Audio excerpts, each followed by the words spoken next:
Good afternoon, everybody. I'm David. I'm a TI, and I'm here with Kevin. Um, and he's got a story to tell. He said he's more of an MK Ultra survivor. So, but I'm gonna start out like I always do with a devotion. Also, please, please, please, uh, I get a lot of messages and stuff. So if I don't answer right away, I will answer your messages.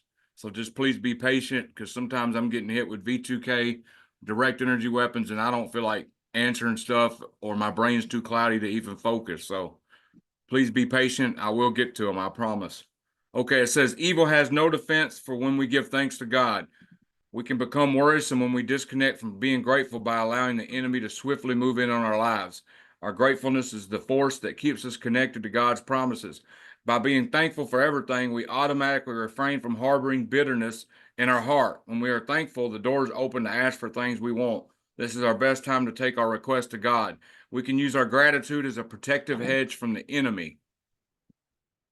And I find that helpful because that's what I do when I'm going through it, is make a gratitude list and look at stuff I need to be grateful for, little things.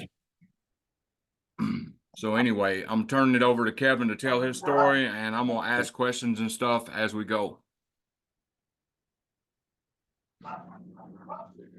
All right, I'm Kevin Layland. I'm from Wichita, Kansas, an MK Ultra TI. Back in '94, I married a girl named Laura Ziegler. At the time, her father was Richard Ziegler. He was community relations for Boeing and community relations for the Air Force. Reverend Richard, back in the '70s and the '80s, traveled from country to country as PR man for Air Force. Laura and I was together for the first 2-3 years before we got married. That was in '95. In '96, I noticed some kind of a difference. I didn't know what it was. I didn't know if it was just getting older or something, but I noticed I had a hard time concentrating on things that seemed to be easy. Her parents bought us a house in '97, and things didn't work out between Laura and I. Ended up finding out she liked girls more than she liked guys, which that's neither here nor there. But she was having a relationship with this other girl named Jamel, who had been married 7 times. And I guess I was just dumb and slow or something because I didn't know what stuff was going on when I should have known. But anyway, we ended up having kids and got 3 kids. Jacob, Misty, and Amber. They're now in their 20s. And I noticed, I don't know, I was shot, almost killed during this time, going to a bar I probably shouldn't have been to. But anyway, went on with that. And the next thing I know, it seemed like my neighbors, I had one neighbor next door who was a drug dealer. I was buying pot from him at the time. His name was Jerry Cunningham. He's now dead. And my Laura, my wife, came up to me and said, Jerry said I still owed him $5 when I didn't do it because I wouldn't do business like that anyway. So she come in the house and crying, and I went outside and I got on to him a little bit, and that was that. Well, right after that, the cops came and busted him with a small amount of marijuana. He didn't have all his pot around like he usually does. So it really surprised me, but because I didn't tell my wife I was doing this. I didn't tell anybody. So he got caught with a small amount, and then from that point on, him and his friends, Joey was raised up in that neighborhood in that house, and his friends across the street, same thing. And 3 houses down the other way, a couple there, where they all these 3 people were raised up in that neighborhood, and it just had been moving back since the parents and stuff had been passing away. The next thing I know, they could tell what room I was in my house. I went through every one of my big screen TVs. I had 2 of them at the time. Went through phones. Um, I can't count how many phones and how many vehicles I went through over this time because I knew they were following me. I knew they could see where I was going. And they liked to drive me crazy. I didn't know what else to do. I knew it wasn't me, but it made me question myself. You know, is there something wrong with me? You know, truthfully, no, there wasn't, but yes, there was because of what the games they were playing with me. In 2007, this stuff had went on so much they show up at a store if I was going to the store. Just a lot of normal stuff like you think it'd be normal, but after you see it so many times, you know, the timing was too good. It was just too good and too spot on.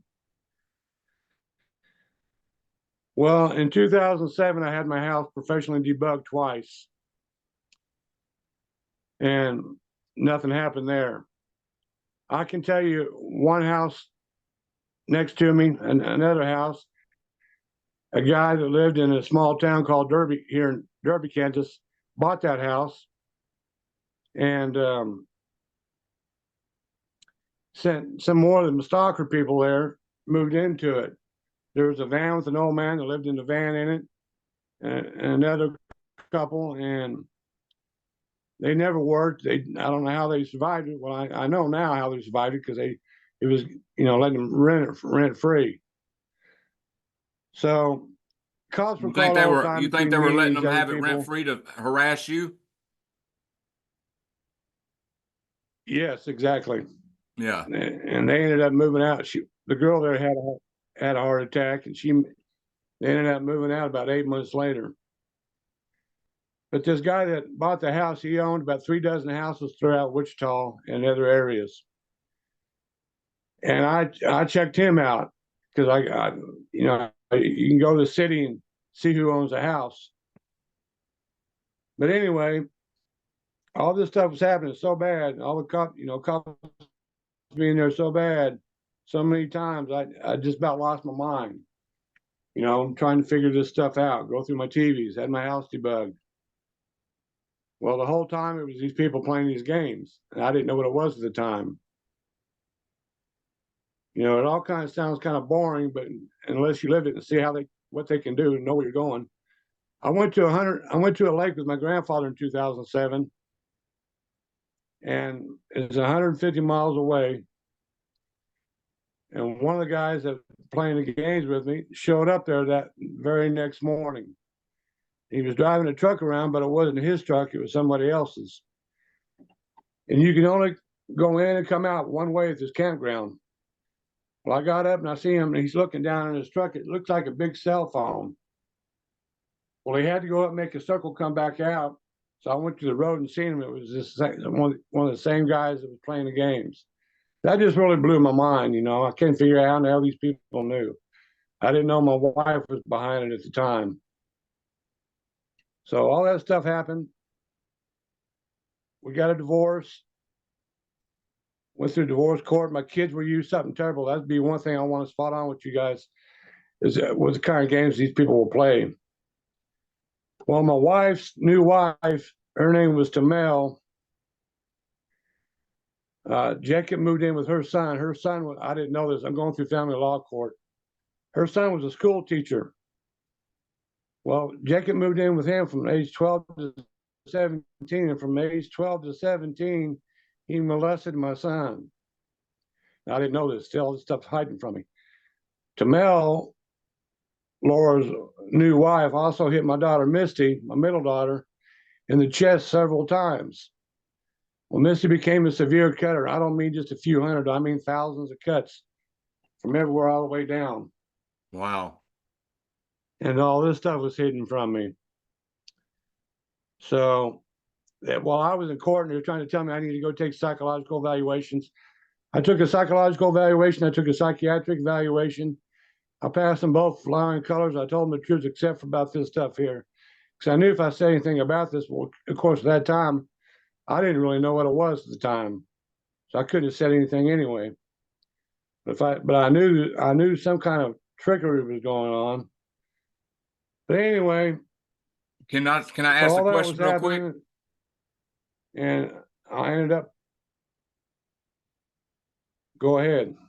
when you seen that dude with that device at the Go lake, for it. did you feel any, was it a direct energy device, or did you feel anything, or do you have any clue what it was? The The guy only in the thing I truck can that think, had I that don't think it was device direct look, energy device. I think yeah, it seemed to me like it was a just something he could like something he could follow me with, or was telling yeah. him where I was at, Oh, okay. and I, some kind of a scanner or something. So I don't know, but he seen me and I seen him, and I think that blew whatever plans that he had for me that particular time because I went into town from the lake, which is right there, and called my wife and told her who I just seen. She didn't have much to say, Hmm. but yeah, that ruined my trip right there. I came back the same day, because I'm thinking something's going to happen to my wife, have something's going to happen to my kids.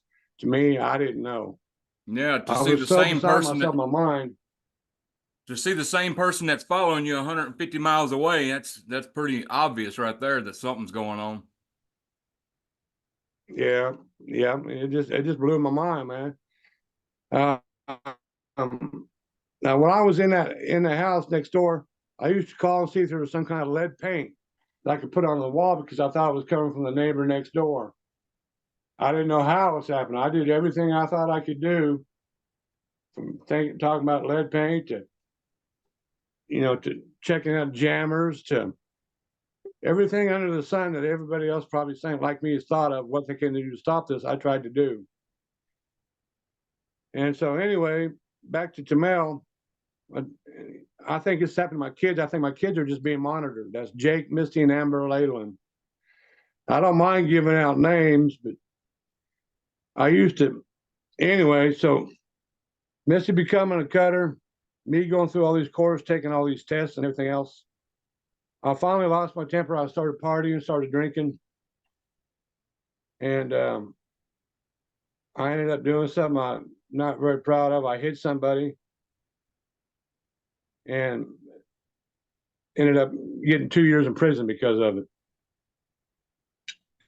And so I did my 2 years in prison, got out, started taking programs to see my kids. I had to see them in supervised visitation. That happened for a while. It seemed like every time I turned around, she was taking me back to court for something or other. And I finally just got tired of it and said, I'm not going to see him in a supervised visit anymore. And um, but anyway, yeah, I've been followed. I've been stalked. As far as those weapons you're talking about, I remember when I was in that house, something would hit me, and I didn't know what it was, but it just seemed like something hit over me, made my mind kind of getting a hate.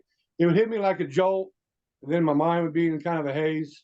Um, so I don't know if it's microwave energy weapons you're talking about, but since I moved out there, that hasn't happened to me.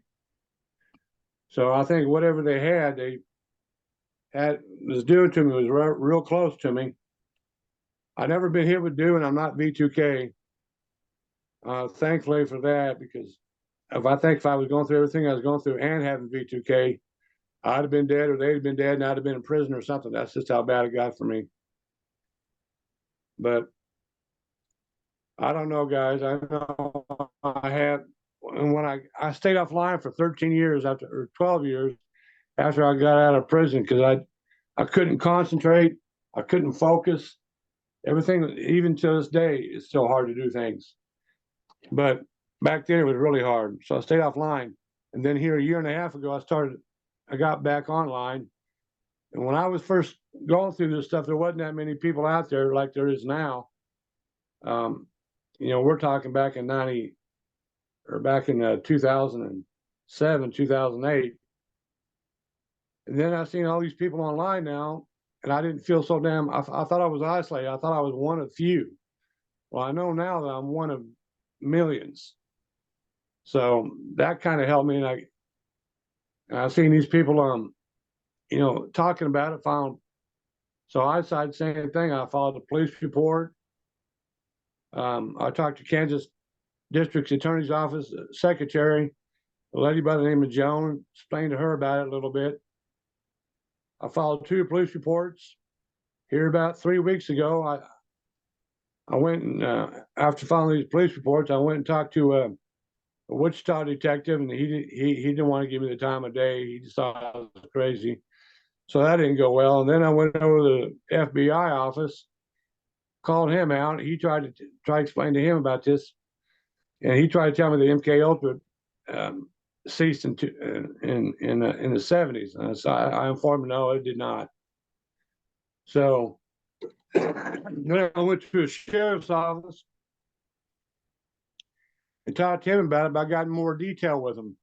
And I know now, I didn't say this earlier, but I know now that those 3 people, my ex-wife gave $5,000 a piece to play these games with me. When we was going to court and they had to go see a mediator, well, she called all these people. Of course, they wasn't going to say nothing nice about me. All he's going to say is how crazy they say I was and this and that. But man, I've been in the county jail for 2 or 3 different times for losing my temper, been in prison twice. But I talked to that sheriff's officer and told him about her giving these people $5,000 apiece. And I said, if you go look at all these police reports and go back to them, I gave them the names. I said, you can see how they were harassing me, trying to fuck with me every time they turn around.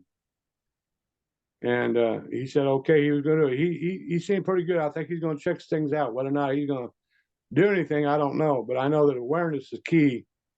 I know sitting back, not saying that for 12 years is no good. I know holding stuff in is no good. I know talking about it and getting together with with real true TIs is very helpful. Hearing other people's stories, I feel like I'm not isolated. I don't feel like I'm alone anymore in this. And I know there's a bunch of scammers out there, scammers and false TI people, but can't do anything about them. But I am a true TI MK Ultra, and I'm from Wichita, Kansas. And I still fight it. Last time anything happened to me, was about a little more than a month ago. I live in a small town now outside of Wichita, about 15 miles. And we have 2 little old convenience stores. I went to the convenience store the other day, and one of them showed up at the convenience store right before I got there. Kind of blew my mind again. Of course, I followed another police report. But most of these people, man, are just like being in prisons, okay? There's probably 9% a bunch of fucking punks talking shit, and 10% shock collars is what I call them. It's actually going to do something to you. But I've been through it, and the hardest part about it was watching what my kids went through. I don't have a relationship with them now. They have very little relationship with their mom and so-called other mother. And so I just sit here and think about this stuff every day. How can we not, And I really feel bad for you being V2K, and people being able to whisper to you or talk to you or whatever they're doing. So, I mean, my hat's off to all you V2K people. If I can do it, and if you guys can, doing what you're doing, I've got all the heart for you in the world, man. Cause I don't think I could do it. But Yeah. So I've checked out about everything I think I could check out. Talked about everyone I think I could talk to about. So do you think that when Say what? your fits of anger, were they were provoked out of you, right? Yes, I believe so. Yeah, that's what they want. See, and that's a tactic they use Yeah, when I mean, you start I feeling angry. I was shaking real bad. And yeah, Yeah, they want to get you mad. They want you to commit suicide. They want you to hurt somebody. So anybody that's going through that and gets them urges, please resist them. yeah, I came close, man. I had 3 pieces of hardware at one time. I had them in my van. I was going to go take care of some of these people, and I got about 2 miles from my house, from where they lived at. The cops started following me. I got paranoid as all can be. I turned around and drove home, and I was so paranoid having this hardware that I got rid of it. But yeah, I've came close, man. There's two people down the river I fish at. I've known for a long time. Never cared for either one of them, but we kind of get along with one another. And they've showed me that they're part of this program. So now I got to look forward to seeing them next year, if they show up when I'm down there. One of them I've already ran off twice before I knew what he was. He's very narcissistic, talks more shit than anyone I've ever known, lies all the time. His name was Gary. Well, I ran him off of Tears during the night. He'd come up there and want to talk shit, and I just get tired of it. Tell me, get the hell down the road, But yeah, there's a couple of them there, and so there ain't no doubt in my mind that somewhere south of 50 people participated in my crap, in my stalking. I wished I had some good news to tell you about how it all turns out in the end, but I'm better now than I've ever been. That's because I moved in a small town down here. There's not that many of them here. I'm sure there's a few here, but I've only seen one of them. But you think you're seeing things. You think how can all this happen? Well, you're going to have times where you're going to see things that really ain't there. I mean, that are there, but are not what you think they are. So that's just natural. But they show up enough times in your life, I know it's not just coincidence anymore, and that's what they try to do. So I know now that I believe there's at least one of them on every block in the United States, one in every apartment complex. How they get these people to do this stuff, I don't know. They must pay them, or threaten to do this to them, to do what they're doing to us to them. I don't know. But like I say, what my kids went through is the worst part about all this. If it wasn't for my kids, I'm sure I'd have been in prison, been in jail, or been dead or something. What I hang on for now is a relationship with my kids sometime down the road. So, yeah, I've spent 2 years of my life over this crap, and I'm not wanting to spend no more. But every day it's something going on. So every day it's thoughts through your head. And some days are better than the rest, but I'm getting to the point where stuff's kind of rolling off me anymore. But I've been doing this now for almost 30 years. So, I mean, I could tell you all kinds of different stories, different stuff, but that's kind of the gist of it. Like I said, Richard Ziegler being a captain in the Air Force, traveling, being PR man. Once I found out about this, I started checking out U.S. DARPA and so-called elite Space Force people. That's who's behind it. The only thing I can tell. I also think that there's something more sinister behind it than that. Like this kind of power that they have to do this to people is just fucking unreal. Unreal.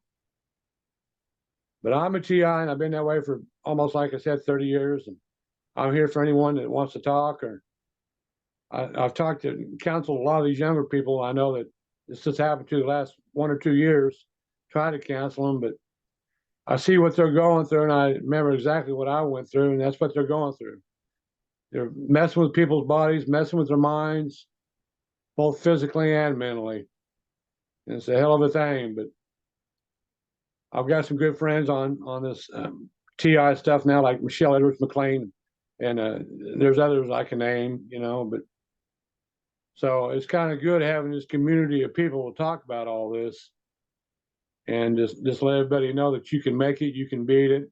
It ain't going to be easy. It ain't going to go away, but you can beat these people. You just need some help. You need some help with yourself. You need some help with the Lord above, and just I wish I knew what to tell you, man. Yeah. Well, I With that, I'll appreciate let you and when that go from started there. happening to me, it blew my mind. I'm like, how can they have all these people coordinated everywhere? Everywhere you go, they're coordinated. They know what you're going to do. They know where you're going. They shut restaurants down if you go to them.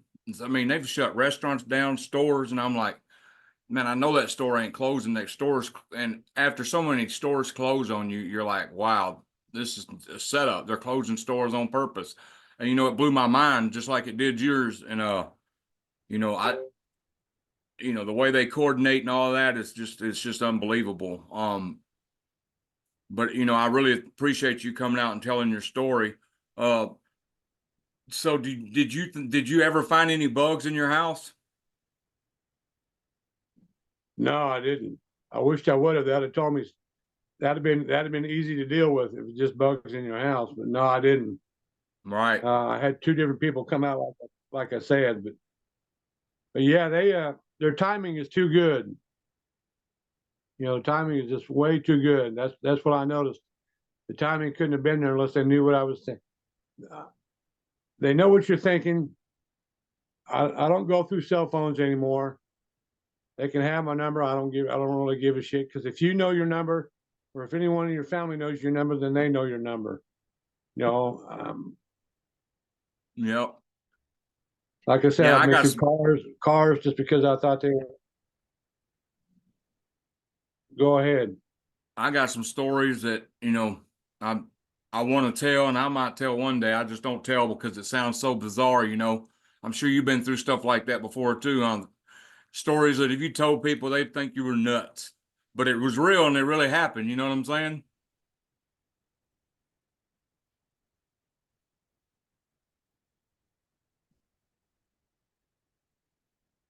I know exactly what you're saying, brother.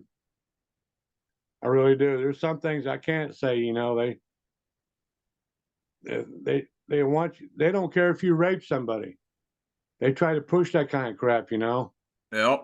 They tried to push it on me. It never happened, but just the thoughts that were in my mind was just crazy. My grandfather lives in a little town called Haven, Kansas, and it's about 30 miles from Wichita. And there was 4 or 5 of them that lived in the same trailer court that he lived in. And once I went there, I didn't realize it right away, but I found out that these are people doing this to my grandpa too. But they were friends with my grandpa. They tried to be friends with him, and one of them was a child molester. And once I found out he was a child molester, I did away with him. I told him, don't come over here no more. It's my grandpa's house and whatever. So they try to make you seem like you're crazy and like there's something wrong with you. I know what they do. I've been there and done it. You have too, I know. But unity and awareness, man, I don't know what else is going to take. I know this stuff's happening in different countries too, most countries, as a matter of fact. So what gets me is what's behind it. What sinister is behind it, not just U.S. DARPA and the Space Force elites, but there's got to be someone. I think the Antichrist. I thought of all kinds of stuff. What could be behind it, or how they're doing this to people? I just don't know. But if I knew, everybody would know. We'd be able to stop it. But I don't know what else to tell you, David. Well, Just I that appreciate. I'm one TI. I'm 30 years going through all this stuff, and I don't go out preaching now. I don't holler at everybody, but anyone I talk to that I get to know, I'll let them know about this stuff, and I turn them on to different links. Targeted Justice newsletter, Cora, and different things like that. But yeah, unity and awareness is key, brother. Yeah. So Well, I let me appreciate ask you you. something about yourself. So Huh? you got V2K, correct? Yeah. Is that 24/7? Is that 24/7 with you? Yes, like right now they're saying, well, this Hmm. interview sucks. You might as well cut it off. Fucked They up say deal. stuff to antagonize me, or if I'm looking like when I went outside, I went out. Well, I don't leave the house. I'm agoraphobic. I haven't left the house in two years, but because of gang stalking and all that, it's made me agoraphobic. I have panic attacks. But I went out to the car this morning to put something in there for my girlfriend, and you know, they're like, we're fixing to kill you. You better run back in the house. They just torture me all the time. They got something to say about everything I do. And I don't think it's a supercomputer. I think some of Hmm. it's a supercomputer, but how do they know everything I'm doing when I'm doing it? They make a comment about it. They degrade me, tell me I'm a low life. You know what I'm saying? And they make me hear my wife's voice. They make me hear my sister's voice. And what's odd is my sister's voice always talks to me when I'm reading the Bible, and it says, "Well, if God's real, why are you even reading the Bible? If God's real, why are you going through this?" And it's her voice. You know, they morph, they clone people's voices and make me hear them and everything. It gets real annoying, but I've been dealing with it since 2015. And, I was in Springfield, Missouri, checked in. I tried to check into 6 different motels, and every time I went to check in, they would act like they were checking me in. And then I think, well, I finally got a motel. So then they get a call, then they come back to the front desk. Oh, we ain't got no room. So my first time hearing it, I was done. I was at the 6th hotel. They turned me down. It was a Hampton Inn in Springfield, Missouri, right out around the corner from the bus station. So when I come outside, I hear my ex-wife's voice and her friend, but they're not there. It's V2K. It's my first experience, and they're laughing. Look, he don't know what to do. He can't even get in the hotel. This dude's really dumbfounded. Look, he's shocked. He don't know what to do right now. So I start looking in vehicles around the hotel. I jumped the swimming pool area and everything because I'm like, where's she at? But she was nowhere to be found. And I didn't learn until 3 years later what was happening and that it was V2K, you know?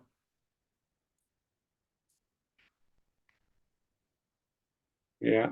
How did you learn that? What did you do? Just get online, start looking at stuff, or how No, did you find that she out? sent me a message. She sent me a text message in 2018. I think it was in October of 2018. It was a James Harkin video. It said, uh, or community policing by James Harkin, and he was explaining, and she said, "I did this to you." Well, what was weird was when I went to after I listened to the video, it was about community policing and how they send notifications out everywhere you go and how you're blacklisted. And that's what I've been going through. I'm totally blacklisted everywhere I go. Stores are notified. Everybody knows where I'm at everywhere I go. And they shun me. They treat me like I'm done something wrong. And I don't know what they're saying about me, but uh so I watched that video. So then I went to screenshot that text because I was like, all right, I was like, all right, I'm gonna prove, that she did this. And when I went to screenshot the text, the text had disappeared off my phone. They erased it. So yeah, because I'm blacklisted very Yeah, bad. So that's something anywhere that. I go, Go ahead. it's obvious that they've been told something about me. What they've been told about me, I don't know. I have no clue. Still to this day. But my ex-wife was the one that started all this on me. I'm convinced, but I kind of think it was going on before then. But I really think that she was put in my life to meet. I was supposed. She came in my life to be a handler, sort of. You know what I'm saying? She was put in my life as a handler to draw me out of this Right. halfway house that I was in for 2 years, doing good. I was preaching the word of God and all that. Then I meet her and she draws me out, and then all this stuff starts happening. I'd come home from work. Our trailer door would be wide open every day. I'd come home from the chicken plant. She'd pick me up. We get home. The trailer door is wide open. And I know I locked the door. And she wouldn't be worried about it. She would act like it wasn't. I'm like, you're not worried? Look, the door's wide open. Oh, nah, it's probably just something the wind blew it. I said, I know the wind didn't blow it open. I put the locks on the door. Computer was missing one day and stayed missing for 2 weeks. We looked up and down for it. She really wasn't looking for it. So then 2 weeks later it shows up in the same place where I had it, and she's like, oh, it's probably been there the whole time. You probably overlooked it. Well, that's the first place I looked when I started looking for it. Just gaslighting me and stuff. You know what I'm saying? Then there was just setups on the highway and all that. I tell my story. I can share it with you if you like. I shared it with Roy and stuff. Very traumatic. We're calling some of them details. Like on the highway when the 5 cars boxed me in on the highway. They got in Iowa on a Sunday. We was on the interstate. 5 cars came in the front and 5 in the back, and then they boxed us in. They were in the front and 5 in the back. She pulls over on the side of the road. Then they pull over. Well, shoot, I had to do what I had to do to get out of that situation, and so yeah, I had to pull a gun on her and tell her, "You better drive away, pull away," because they were running up to the car to come get me. Now I don't know if that was all psyops or whatever. I think it was real. You know what I'm saying? But she tried to tell me, "Oh, you're hallucinating. Right. Nobody was really there." Bullshit. Pardon my language. You know, and it hurt me. It hurt me to pull a gun on the woman I love, but you know that was just wrong. It was either that or then make her pull off, or they were fixing to come get me. They were walking up to the door, a bunch of people. You know what I'm saying? I'm not proud of it, but I had to do what I had to do in that situation. So it is what it is. It hurt, because I felt betrayal and all that at the same time, but I had to do what I had to do. So situations like that, just a bunch of psyop situations they put me through, heavily stalked everywhere. It's just, man, this whole thing is just crazy, and it's got so bad on me, like I haven't been out in 2 years. If I go out, I have panic attacks. It's like the paparazzi's following me, and then I have a temper, so uh and that's another reason I don't go out is because my temper. What if I end up snapping and going to jail, on one of these people? I'm not the type to just sit back and just, if I think somebody's fixing to get me, I'm gonna get them first, So it's kind of dangerous for me to go out, I feel like, So but I try to keep my cool, try not to go off, and even if I did go out today, I would probably need a couple of Ativan to get out of the house. I'm seeing a doctor about agoraphobia, uh, and trying my best to manage, and I hope one day I will be able to get out, But when I go out in crowds and stuff now, they stalk me so bad that, I panic. I get my breath, I lose my breath, I can't breathe, I start panicking. So that's one of the reasons I figured, well, you know what? I committed. I tried 3 suicide attempts. I cut my throat, had 17 stitches, 17 staples, was bleeding out everywhere. Uh and my handler saved me and took me to the hospital and sat beside me in the hospital. And then when I came to and they pulled the life support thing out of my throat, I said, "What are you doing here? Why'd you even save me?" You know? And she said, "I saved you because I want to see you suffer." And so, and she just acted like the good wife when the nurses were around and all that. It was just a bunch of BS. But then I cut my wrist at another house and sat there for 3 hours. I bleeding out, and I had a puddle of blood in my shoes. I really wanted to die. So that's why I'm doing these videos and exposing this stuff, because if I'd have seen these videos and knew what was going on at the time and knew that I wasn't crazy and I wasn't losing my mind, then I would have not done them suicide attempts. But I really thought I was losing my mind and I didn't want to live no more. And then another time I took a bunch of pills and was in a coma for 5 days. The doctor said I was brain dead. He said, "Dude, he said, your dad's on the way to pull the plug." When I came to, he said, "Your dad's on the way to pull the plug. You're lucky you're even here." And and when I came to, I ripped my catheter out. It was just crazy. So then he tries to tell me I've been in there for 5 days. I argue with the doctor, uh, and I signed myself out AMA and went back on the streets. I had pneumonia and everything. I tried to go down to my mom's house at that time. I was very sick. Don't know how I made it. But yeah, just situations like that and so that's why, I'm agoraphobic and all that. So I'm like, well, I might as well start a YouTube channel and expose this stuff and help other targets, because, I shouldn't be here by all things, but I really thank God's the reason I'm here, because them 3 suicide attempts were serious attempts. You got people who try to commit suicide as a cry for help. You know what I'm saying? I was really trying to die. I mean, I had a razor blade, like, and I had 17 staples. They stapled and stitched my neck up right here.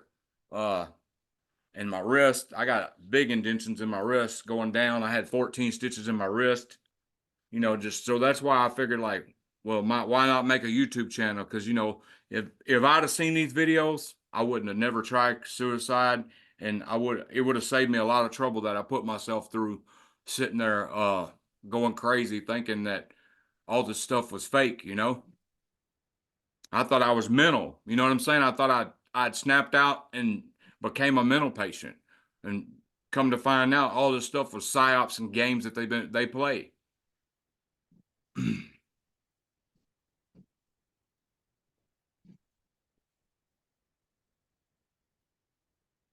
You there? Yeah. Let me tell you, yeah, I'm here. Let me say this. in 96, my blood father, which I never knew, shot himself in the head. Well, I met his wife at the time, and she was just really friendly to me, just all could be. Well, I met her 2 or 3 months later at a coffee shop, and I asked her, I said, well, what can you tell me about? His name was Bobby. About Bobby. She said, well, he worked at Boeing, and he thought there was cameras in the wall and that people were watching him.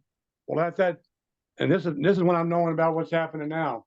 So obviously, she's telling me that because either one, it happened, or two, she's trying to make me think that it's not something else.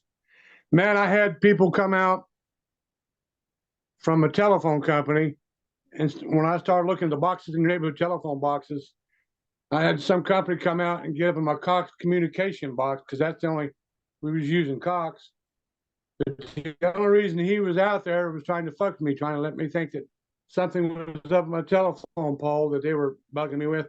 They tried to lead you in every direction outside, because they don't want you to know the truth. Yeah, so he shot himself in the head, and apparently he, according to her, was going through the same thing, trying to make me think it was just me. I knew it wasn't just me. So, how big this thing is, man, it's huge. It's huge. But what gets me is how can they get all these people to play all these games with them is what I don't understand. Where's all this money coming from? Are they threatening to say it's going to happen to them if they don't? Are they paying them money to do it? How can they get so many damn people to play all these games? What I don't understand. Yeah, I think it's money. This world's waxing cold. You got a lot of inflation's high. People's are getting evil. They're willing to do anything for money. And I think that's interesting. You said the man that blew his head off was uh worked for Boeing. I would love to have picked his brain before he done that, because he probably knew some stuff. Because they say Boeing is in on some of this technology.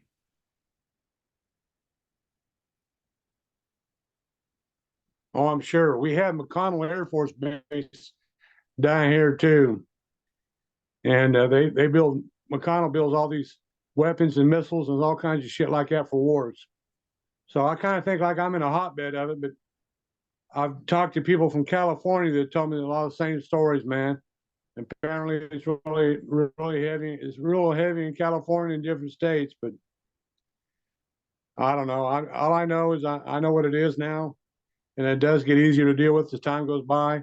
But I've been at it for, like I said, for almost 30 years, 27 years of going through this crap, and I it gets easier with time. I don't know how it does, but just I think your body and your brain adapts to it.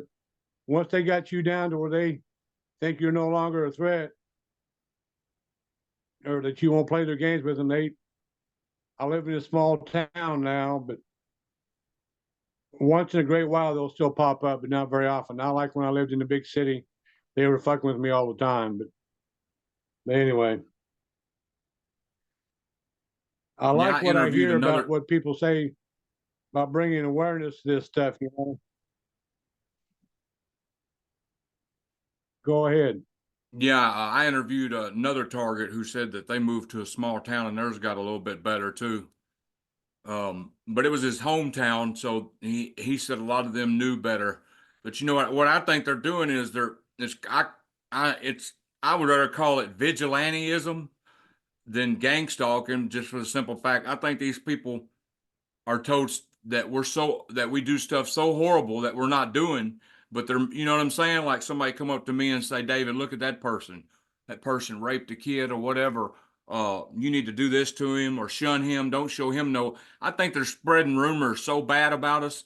When they profile us, they watch us for a while, then they'll spread rumors about us in every community. Wherever we go, they spread a rumor about us wherever that makes us seem so horrible that it makes the person that's doing it to us think that they're doing the right thing by torturing us, that we deserve it when really we don't. You know what I'm saying? They make up a lie so horrible about us that they feel like they're doing the right thing by torturing us.